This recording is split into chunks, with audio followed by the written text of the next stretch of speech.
السلام عليكم. أهلا بكم في عالم التطبيقات.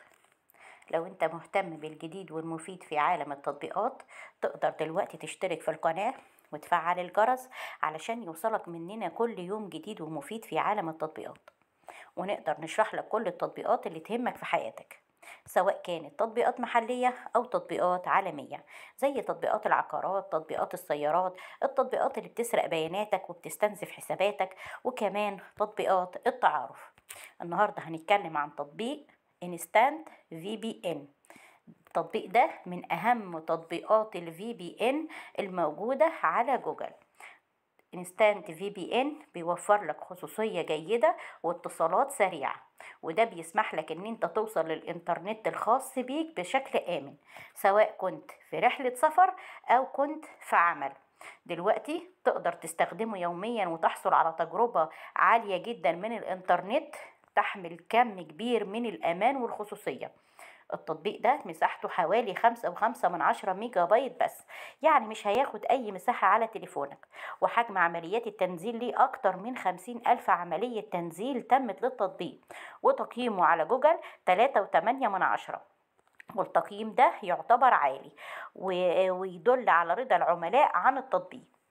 انستانت في بي ان كل اللي عليك ان انت تحمل التطبيق وتضغط ضغطة واحدة بس من غير المرور بعملية تسجيل معقدة.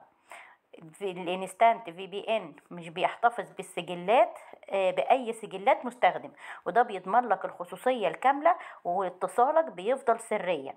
تقدر كمان ان انت تتمتع بسرعة عالية جدا ووصول سلس للإنترنت ونطاق ترددي غير محدود.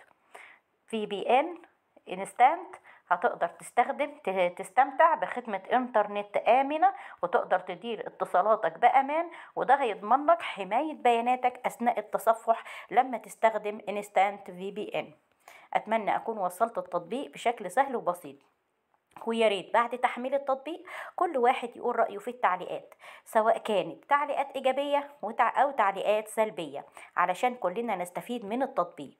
ولو انت شفت الفيديو ده بعد فترة ولقيت فيه أي تجديد أو تحديث أو تعديل تم على التطبيق، يا ريت تبلغنا بيه علشان نعمل لك فيديو بالتحديث الجديد ونقدر نوصل لك الفيديو تاني بشكل أسهل وأسرع وأفضل.